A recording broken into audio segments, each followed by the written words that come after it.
मनीषा जी, आपका आवाज कट हो रहा है, मतलब क्लियर नहीं आ रहा है। हाँ, काय सूर्य को सर्वकं एक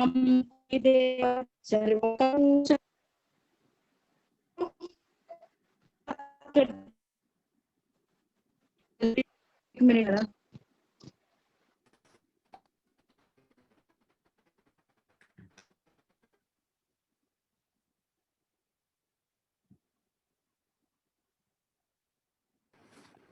सर अभी हेलो। हाँ, अभी क्लियर है। Hello, hello. अभी क्लियर है ना? अभी क्लियर है। Yes, okay. अभी मैं पहला मेरा टॉपिक रहेगा सपनों के बारे में।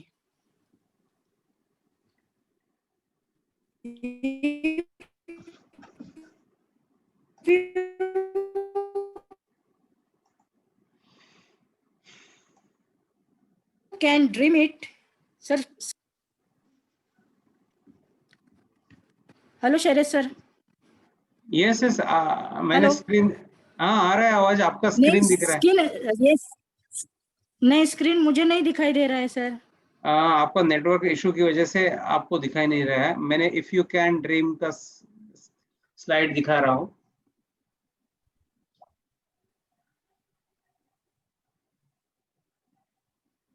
अभी आपके सामने यू कैन ड्रीम इट की स्लाइड्स, आप स्टार्ट कर सकते हैं। हाँ, ओके ओके, या यस सर। हाँ, if you can dream it you can do it. दोस्तों, मैं थोड़ा सा सपनों के बारे में कहना चाहती हूँ। दोस्तों, अगर आप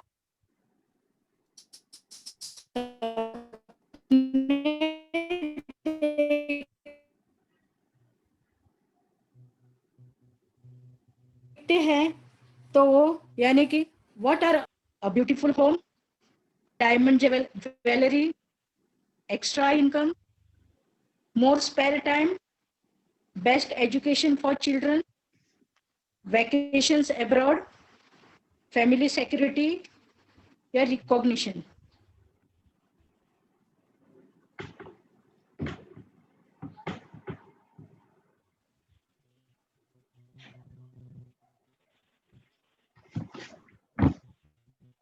आप सभी के अलग अलग सपने होते हैं। कुछ लोगों का सपना, किसी का सपना होता है महंगी महंगी ज्वेलरी एंड डायमंड्स हो, एक्स्ट्रा इनकम यानी अलग से कमाई हो, और कुछ लोग इसके सिवा थोड़ा स्पेयर टाइम मतलब फ्री टाइम जो कि फैमिली के साथ बिता सके।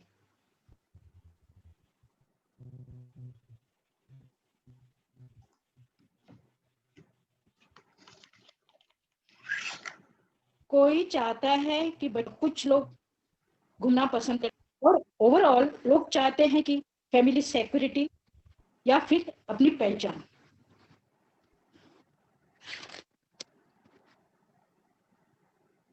Next sir, but is this possible today?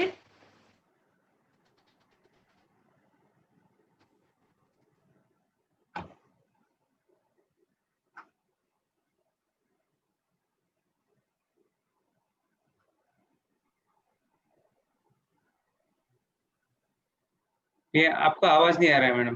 क्या आप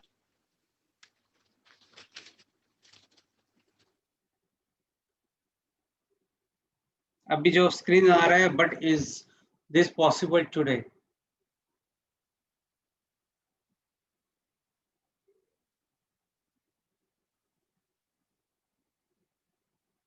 मनीषा जी, आपका आवाज नहीं आ रहा है।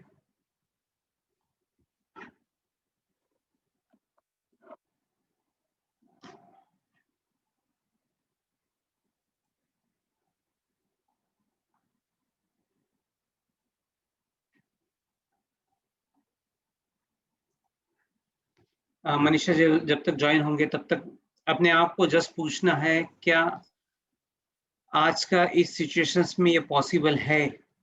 मनीषा जी आई है वापस। मनीषा जी, आपका वॉइस ब्रेक हो रहा था।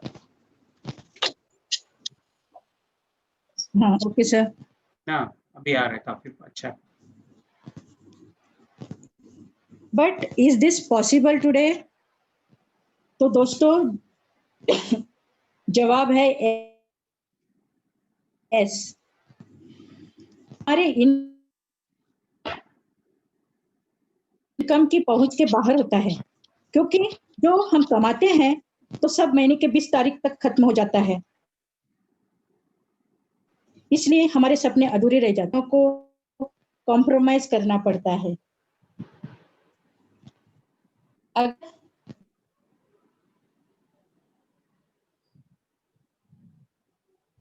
मैं बात कर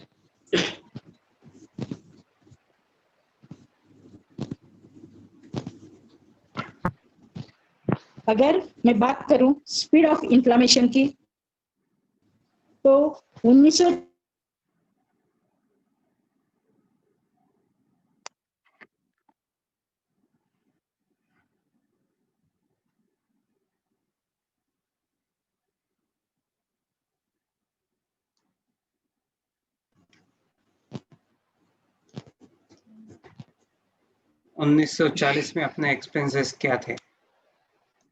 मैं बात करूं स्पीड ऑफ इन्फ्लेमेशन की, तो 1940 में एक परिवार 10 रुपए में अपने परिवार का गुजारा करता था। साल 1960 में ये बढ़कर 100 रुपये हो गया। 1980 में बढ़कर हो गया 1000, फिर 7 साल 2000 में हो गया 10,000। अब 2020 की बात करें तो ये बढ़कर 1 लाख से भी ज्यादा हो गया है। हाँ, ये सुनने में थोड़ा सा अजीब लग रहा है, परंतु ये सच्चाई है मेरे दोस्तों। It is hard to believe but it is true. Study के अनुसार, the study of facts, the study, अब स्टडी के अनुसार पब्लिक सेक्टर इंक्रीमेंट्स होता है 3% और इन्फ्लेमेशन का रेट है 7%। हर साल लाखों लोग अपनी नौकरी से हाथ धो बैठते हैं। जॉब अपॉर्चुनिटीज बहुत ही कम रेट से बढ़ रही है।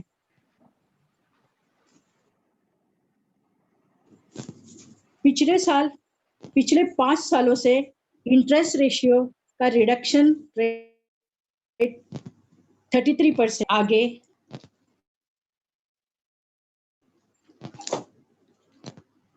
अगर हम स्टार्टिंग अ बिजनेस इन्वॉल्व्स,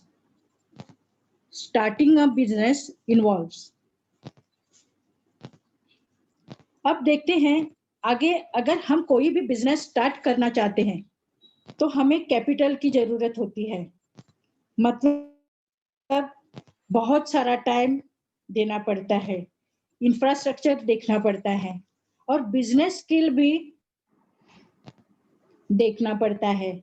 और इस सब के बीच में रिस्क तो होता ही है कि कंपनी चलेगी कि नहीं, प्रॉफिट होगा ये भी गारंटी नहीं होती। और ये सोच के हमारा वो भी सपना ना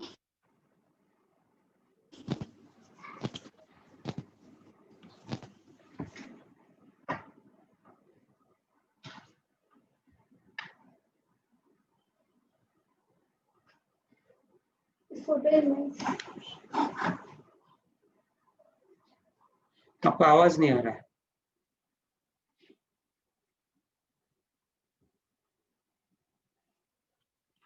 है। मनीषा जी, आपका आवाज नहीं आ रहा है।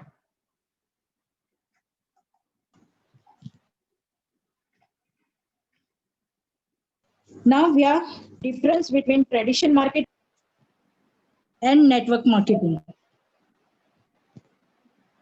अभी मैं बात करूंगी ट्रेडिशनल मार्केटिंग के बारे में। इसमें पहले से सामान मैन्युफैक्चर होता है, फिर ये होलसेलर के पास जाता है, फिर रिटेलर के पास जाता है, आखिर में कंज्यूमर के पास आता है।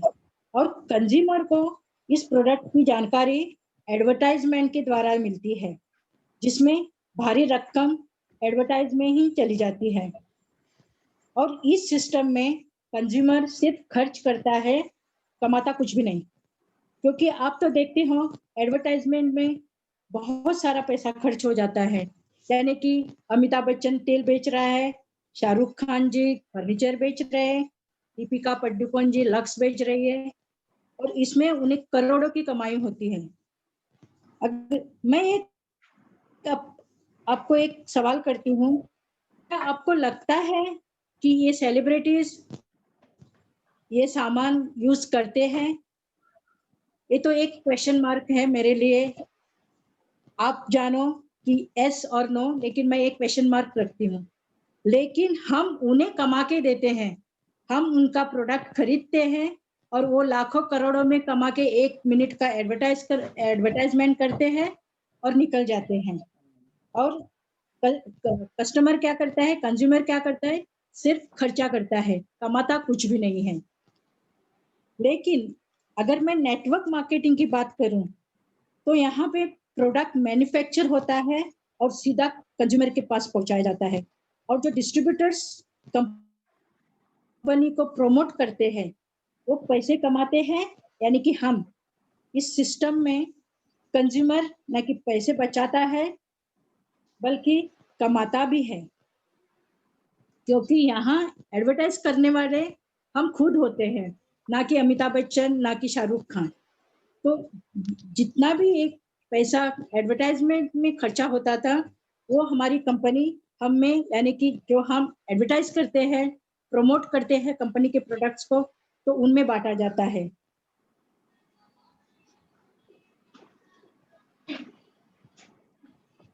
नेटवर्क मार्केटिंग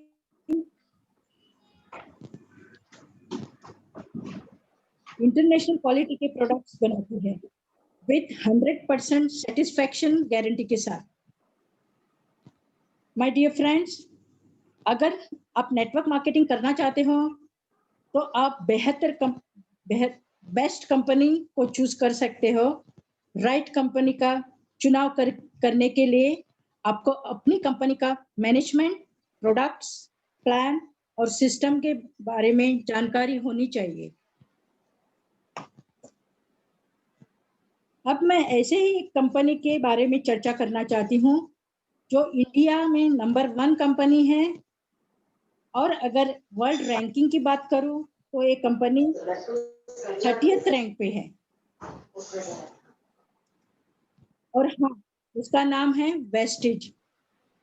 वेस्टिज यानी कि फुटप्रिंट्स। तो मैं अभी थोड़ा कंपनी के बारे में आपसे बात करना चाहती हूँ। वेस्टिज कंपनी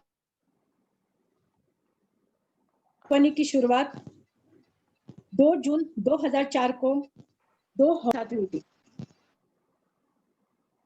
आज कंपनी के 50 से भी ज्यादा ऑफिस है, 4,000 से भी ज्यादा डिस्ट्रीब्यूटर्स है, 4 से ज्यादा डिस्ट्रीब्यूटर्स है। और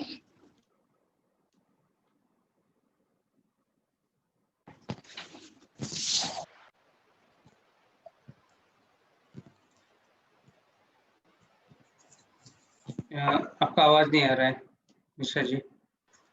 और 2,500 से online plus offline centres all over India में है। 300 से भी अधिक प्रोडक्ट्स हमारे पोर्टफोलियो में है, और हमारे इंटरनेशनल नेपाल, सऊदी अरेबिया, और very soon we are going to in 2025 तक हम यूरोपियन कंट्रीज में भी हमारा सिक्का जमाएंगे।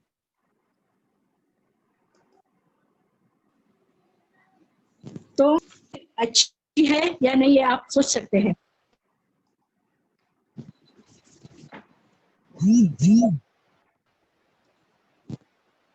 हमारे कंपनी के मैनेजिंग डायरेक्टर का नाम है गौतम बाली सर, दीपक सूद जी और कन्वरवीर सिंह।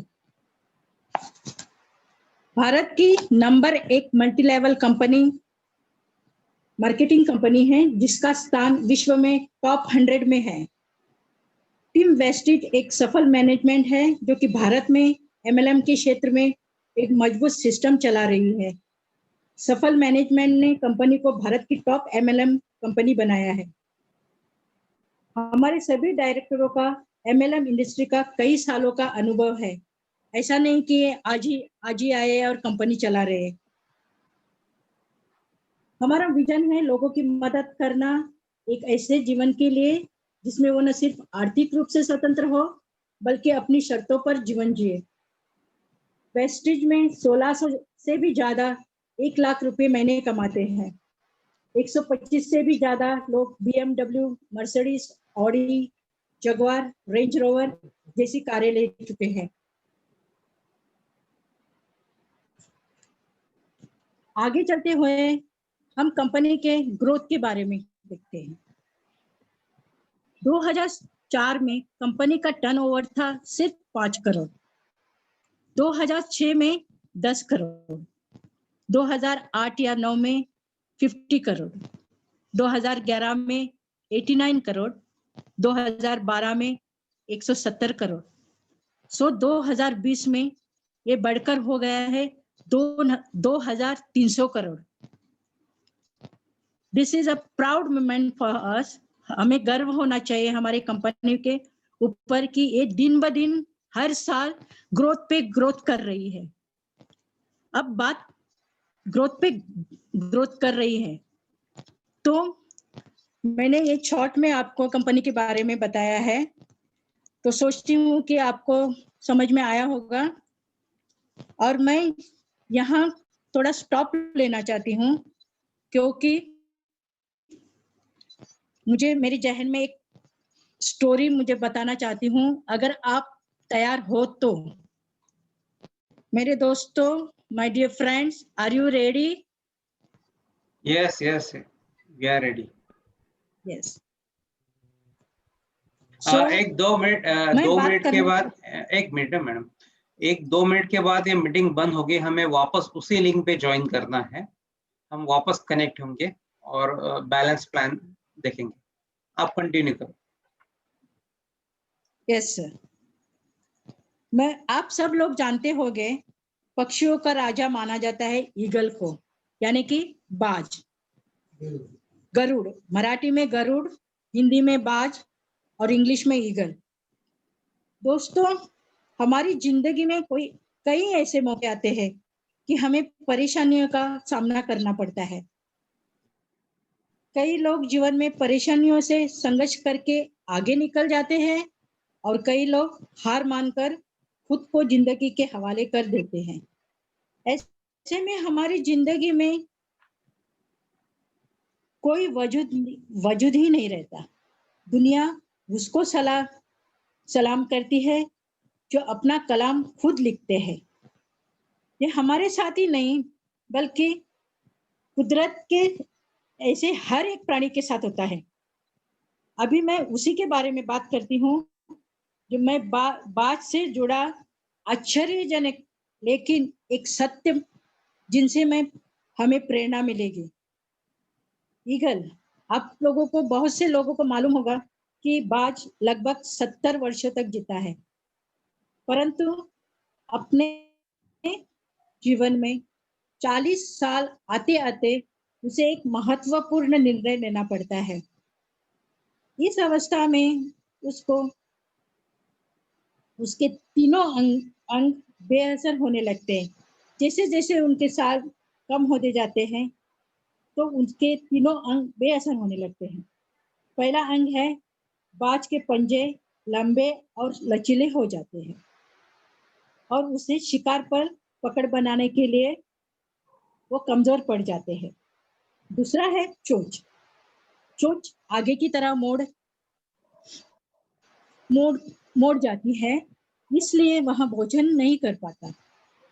तीसरा है पंख। पंख भारी हो जाते हैं जिससे वह ऊंची उड़ान नहीं भर सकता।